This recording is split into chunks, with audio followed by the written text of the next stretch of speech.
Oi, gente, tudo certo com vocês? Vamos continuar então aqui no último texto que a gente viu, lá sobre a linguagem dos indígenas, né? A importância da preservação da língua indígena, porque faz parte da sua identidade, da sua cultura. E hoje a gente vai trabalhar alguns textos, alguns trechos, algumas palavras que a gente retirou lá deste texto, da página 34, para trabalhar aqui as páginas 38 a 40, tá bom?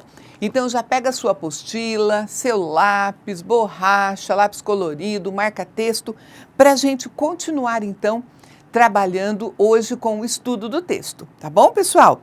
Então vamos lá na página 38. Na página 38, a gente tem ali a questão número 32, tem um trecho retirado lá do nosso texto base, que diz assim, ó, para os Machacali, que vivem no norte de Minas, a palavra caco significa som de pássaro e a palavra mix, desenho ou risco.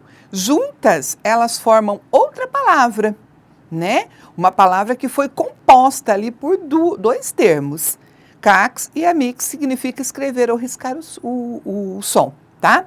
Então aqui, olha, na questão letra A, está perguntando assim, o que a autora relata nesse trecho, né? Ela relata sobre a formação de uma das palavras na língua Machacali, né?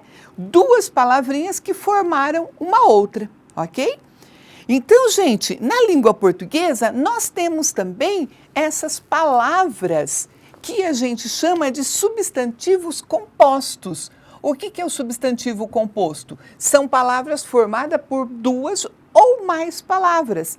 Podem ser escritas com hífen ou não, tá? Essas que vamos ver agora são todas sem hífen. Nas próximas séries vocês vão ver certinho as regras dessa de quando a gente usa hífen, quando não usa, tá bom? Então, por exemplo, ponta mais pé, eu tenho a palavra pontapé. Gira mais sol, eu tenho a palavra girassol. Só percebendo uma coisa, que quando eu escrevo a palavra separada, gira, e a palavra sol, quando eu vou escrevê-la junto, compondo essa palavra, eu vou acrescentar dois S's. Por quê, gente? Por que na palavra girassol eu não posso colocar um S só, já que sol só tem um S? Porque veja bem, quando eu vou juntar a palavra girassol, ela vai ficar entre duas vogais, ó, vogal A e vogal O. Então o que acontece aqui se eu colocar um S só? Fica com som de Z, então fica girasol, tá? Por isso que eu acrescento dois S's na palavra girassol.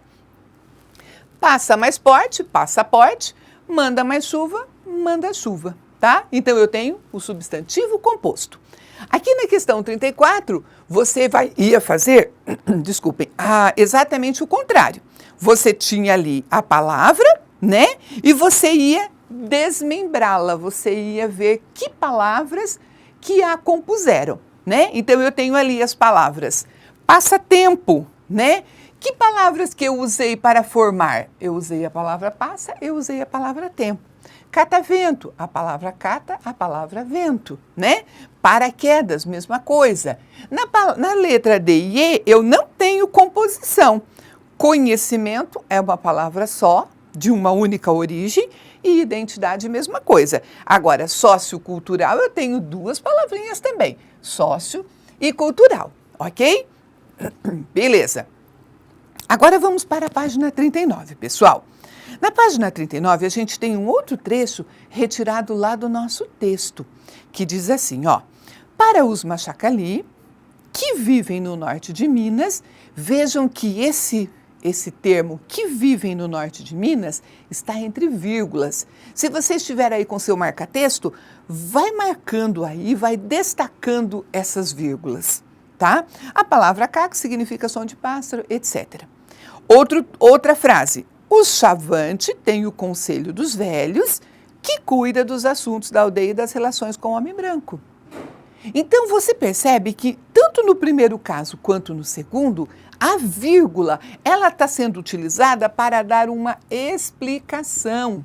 Os termos que estão entre vírgulas ou após a vírgula, ele está explicando alguma coisa. Veja no primeiro caso, bem nitidamente, ó, para os Machacali, que vivem no norte de Minas, né? Então, esse termo entre vírgulas é a explicação, ok? Então, nesse caso, a vírgula foi utilizado para explicação, faz um xizinho na explicação.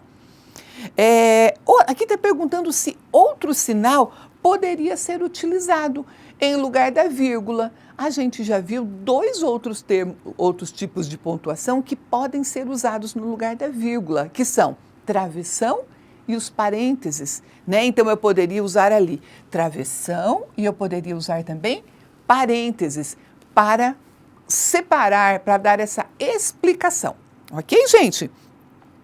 Beleza. Agora, na questão 36, a gente vai utilizar o nosso marca-texto. Pega aí seu marca-texto ou um lápis colorido e vamos, toda vez que tiver vírgula, vamos circular, vamos destacar, tá bom? Olha lá. Vamos ver que aqui a vírgula foi utilizada com outra função, não é mais com a função explicação, tá? É outra função. Então, vejam lá. Os Crahó têm uma líder para resolver os assuntos do mundo feminino. Os Caiapó têm a Casa dos Homens e os Chavantes têm o Conselho dos Velhos. Aqui não é explicação. O que ele está fazendo aqui? Vão percebendo. Olha a outra frase. A sabedoria indígena mora também nas palavras, na tradição oral, nos seus cantos e nas suas histórias. Viram que aqui está havendo uma enumeração? É como se estivesse fazendo aqui uma lista, né? Então, nesse caso aqui, gente, a vírgula, ela foi utilizada para separar itens de uma enumeração, de uma lista, ok? E a questão 37, depois vocês vão fazer assim, olha, você vai pesquisar em jornais, revistas, tá? E você vai colar aqui 3 trechos em que a vírgula separa elementos de uma lista, igual aqui, tá? Igual a gente viu aqui nessa atividade 36. Você vai procurar, então, trechos, né, de textos, onde aparece a vírgula separando, enumerando, fazendo uma lista, ok? Beleza, então vamos lá. Na página 40, nós vamos retomar um pouquinho um assunto que a gente tem trabalhado bastante, que é a acentuação das palavras, né? Já vimos algumas regras, quando que algumas palavras são acentuadas, já vimos que nem todas as palavras são acentuadas, que aquelas que são acentuadas, elas seguem uma regra, né? Por exemplo, as oxítonas, quando eu devo acentuar? Quando são terminadas em A, E, O, em, ens, né? Seguido ou não de S. Nós vimos que as paroxítonas têm uma regra um pouco maior, né? Vimos ali o roxinol, o R, X, o N, o L, né? Os ditongos, e vimos outras regrinhas com relação às paroxítonas. Vimos que as proparoxítonas, ela tem uma regrinha bem facinha de lembrar, que todas as proparoxítonas são acentuadas, né? Então, o que nós vamos fazer aqui nesse exercício, gente? Nós temos aqui todas essas palavrinhas que estão nesse quadro, que vocês estão vendo no exercício 38, todas elas têm acento. O que eu vou fazer agora? Eu vou separá-las. Quais dessas são oxítonas, paroxítonas e proparoxítonas? Eu vou sugerir para vocês para a gente começar pelas oxítonas. Não sei por quê, mas eu acho as oxítonas mais fáceis. Por quê? São aquelas palavrinhas que têm a última sílaba tônica. A última, qual que é a última? A última que eu escrevo, quando eu estou escrevendo a palavra, qual que é a última sílaba que eu escrevo? A última que eu estou escrevendo. Esta é a última, ok? É óbvio assim. Então, vamos ver. Dessas palavrinhas aqui, qual que tem a última sílaba tônica? Caiapó e também. Então, já vou colocar aqui, ó. Caiapó, tá? E também são as minhas oxítonas, ou seja, tem a última sílaba tônica. Já vou tirar essas duas, certo? Paroxítonas, se oxítona é última, a paroxítona é a penúltima. Quem aqui que é penúltima? Ó, última, penúltima. Líder, né? Lembra terminado em R? A regrinha do roxinol. E eu tenho também a palavra privilégio.